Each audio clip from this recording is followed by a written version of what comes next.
नमस्कार, मैं हूँ वेद और आप देख रहे हैं टाइम्स नाउ नवभारत डिजिटल। मेरे साथ आलोक जी हैं जो ईरान युद्ध से जुड़ी कई खबरें हाल फिलहाल में इन्होंने की है। अभी अमेरिकी राष्ट्रपति ट्रंप ने 19 मिनट का संबोधन दिया है अमेरिका यानी अपने राष्ट्र के नाम, तो उस विषय में हम समझने की कोशिश करेंगे आलोक जी से। तो आलोक जी, इस ट्रंप के संबोधन का क्या? अब देखिए, वो दोनों तरीके की बातें उन्होंने की हैं। एक तो सबसे बड़ी चीज़ जो उन्होंने कही है कि वो 2-3 सप्ताह में अगर कोई डील नहीं होता है तो वो बहुत भीषण हमला करेंगे। हमले करते आए हैं और अब बात ये है कि वो बातचीत भी ईरान से कर रहे हैं और दूसरी तरफ कर रहे हैं कि भीषण बमबारी भी करेंगे 2-3 सप्ताह में। तो सबसे बड़ी बात है कि किस बात पे उनका भरोसा किया जाए। वो वाकई में भीषण हमला करेंगे। एक तरफ वो कहते हैं कि हमने उसकी नौसेना को ख़त्म कर दिया, उसकी वायुसेना को ख़त्म कर दिया, टॉप लीडर मार डाले। तो जो मार दिया मतलब जो वायुसेना जो कुछ ऐसी उसके पास थी नहीं, नौसेना कोई मतलब ऐसा कुछ था ही नहीं। वो पहले से ही मतलब अमेरिका के सामने कोई बड़ी ताकत नहीं था। मिसाइल और ड्रोन ताकत ही मेन आके जा रही थी। हाँ, तो वो बोल रहे हैं कि मिसाइल ख़त्म हो गई, सब कुछ ख़त्म कर दिया, लेकिन अब भी वो हमले कर रहा है। अभी भी ईरान की ताकत कमज़ोर नहीं हुई है और अगर वो 2-3 सप्ताह में फिर वो भीषण हमले करते हैं तो उसका मतलब कि तस्वीर फिर दूसरी बन करके हो रही है। जैसे अभी उसने फिर इजराइल में कई जगहों पर, तेल अवीव सहित कई जगहों पर हमला बोला है। हाँ, इसके अलावा कुवैत में अमेरिका के एक सैन्य बेस पर हमला किया है। लेकिन ये दावे भले कर रहे हैं लेकिन हमला तो वो कर रहा है, लगातार पलटवार कर रहा है। हाँ, वही तो क्या ये भीषण हमला करेंगे तो ईरान उससे ज़्यादा भी पलटवार और तेज़ी से पलटवार करेगा वो बिल्कुल। ईरान के पास वो भले वो अमेरिका तक मार ना करे लेकिन इजराइल तक तो मार ही रहा है, गल्फ कंट्रीज़ में को मार ही रहा है। हाँ, तो और भी चीज़ें और ख़तरनाक स्तर तक की तरफ जाएंगी। अगर ये हमले करते हैं तो ईरान के लिए भी सर्वाइवल का ये मसला बन चुका है और वो अपने को बचाने के लिए अंतिम सांस तक मुजतबा जो हैं वो करेंगे। वो कट्टर लोग हैं, IRG से, हाँ, मुजतबा खामनेई, वो कट्टर लोग हैं। वो उसी विचारधारा को फॉलो करते हैं जो उनके पिता की थी। तो वो मिट जाएंगे लेकिन वो समझौता शायद ना करें। तो वो बड़ी ख़तरनाक स्थिति होगी पूरी दुनिया के लिए। अभी तो वो कहिए कि 20% तेल का जो वो हुआ है तो इतनी हाई तौबा मची हुई है। फिर अगर वहाँ की तेल रिफाइनरी या गैस प्लांट इस पर हमले होते हैं तो फिर क्या होगा? हाँ, ये पूरी मतलब तब सारी चीज़ों के दाम बढ़ रहे हैं। अमेरिका में भी महंगाई बढ़ रही है, वहाँ भी विरोध हो रहा है। तो ऐसे में फिर बहुत ही विकट संकट होगा दुनिया के साथ। जैसे पहले अमेरिका और इजराइल कहते थे कि हम रिजीम चेंज करेंगे। विरोध प्रदर्शन के दौरान भी ट्रंप ने कई ट्वीट किए थे जो विरोध प्रदर्शनकारियों को उकसावे के लिए थे। लेकिन आज के 19 मिनट के संबोधन में जो उन्होंने अमेरिका में दिया है उसमें उन्होंने कहा कि हम रिजीम चेंज नहीं करना चाहते, यानी सत्ता बदलना नहीं चाहते। इसका क्या? तो रिजीम चेंज, देखिए, रिजीम चेंज जहाँ की बात है, ये इजराइल का जो है वो डे 1 से क्लियर है कि उसको रिजीम चेंज ही चाहिए। अमेरिका अपना स्टैंड बदलता रहा है। कभी कहते हैं हमको तेल चाहिए, कभी कहते हैं उसका मिसाइल प्रोग्राम और बैलिस्टिक मिसाइल को ख़त्म करना है। कभी कहते हैं कि नहीं, अभी रिजीम जो है बड़ी अच्छी है, उससे हमारी बातचीत चल रही है, उदारवादी हैं। तो ये अपने स्टैंड पे बार बार ट्रंप उनका कोई वो कायम नहीं रहते हैं अपने स्टैंड पे, वो बदलते रहते हैं। तो वही कह रहे हैं ना, उनकी बातों पे क्या भरोसा किया जाए। वो जब भी पिछली शांति की बात करते हैं फिर पीछे से हमला कर देते हैं।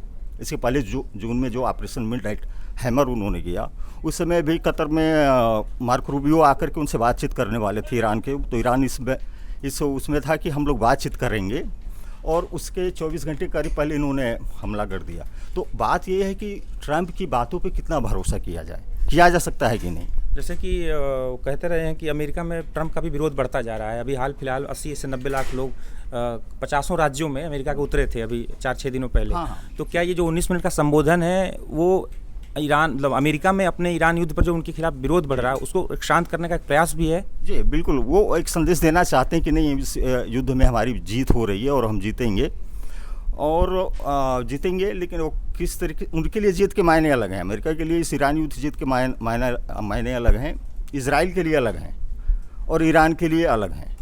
तो ये सब चीज़ें इनको भी मतलब कुछ दिन बाद ये सारी चीज़ें देखी जाएंगी कि किसको क्या हासिल हुआ। युद्ध में अगर आप लड़ते हैं तो उसका हासिल, ऑब्जेक्टिव आपने कितना हासिल किया वो देखा जाता है।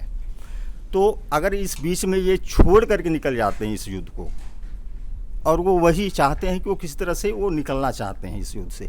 अगर निकल जाते हैं तो ये ईरान जो है, ईरान के लिए बहुत बड़ी जीत होगी।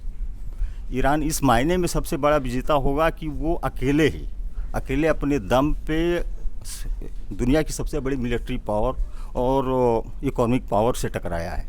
वो भी अकेले नहीं, इजराइल अमेरिका दोनों से टकराया है और इतने दिनों तक लड़ता आया है और उनको जवाब दे रहा है और हारा नहीं है।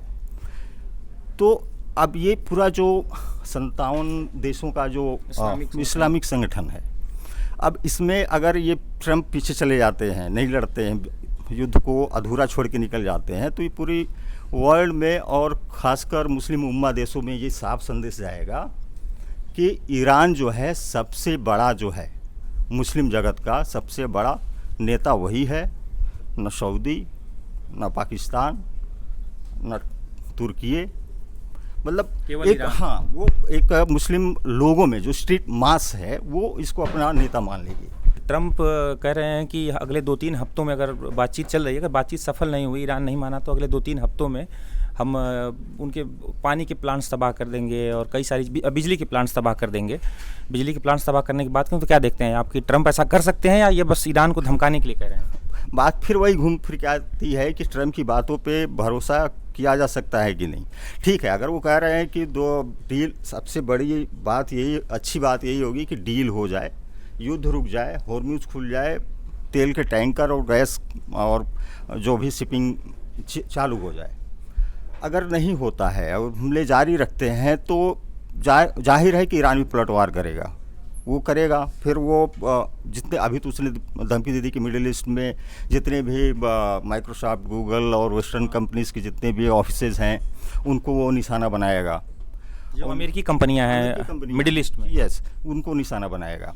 तो वो निशाना किस तरह से, कहीं पे ड्रोन हमले कर सकता है, मिसाइल दाग सकता है, अमेरिका तक मिसाइलें नहीं जाएंगी तो वहाँ वो लोन वुल्फ अटैक करा सकता है। ईरान के हमलों से ट्रम्प पर भी दबाव पड़ रहा है, जिस वजह से ये आज संबोधन उन्होंने दिया है अमेरिका। वो है, पड़ ही रहा है। अमेरिका में विरोध हो रहा है, दुनिया में खलबली मची हुई है, तेल लगातार महंगा होता जा रहा है।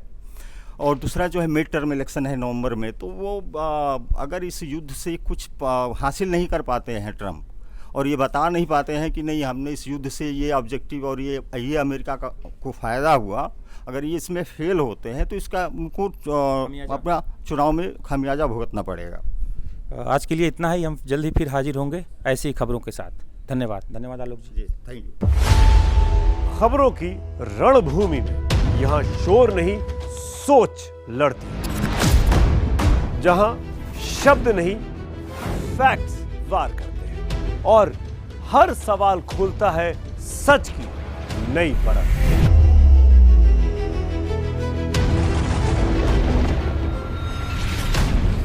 चक्रव्यूह आपके अपने सुमित अवस्थी के साथ सोमवार से शुक्रवार शाम 6:57 पर टाइम्स नाउ नव भारत पर।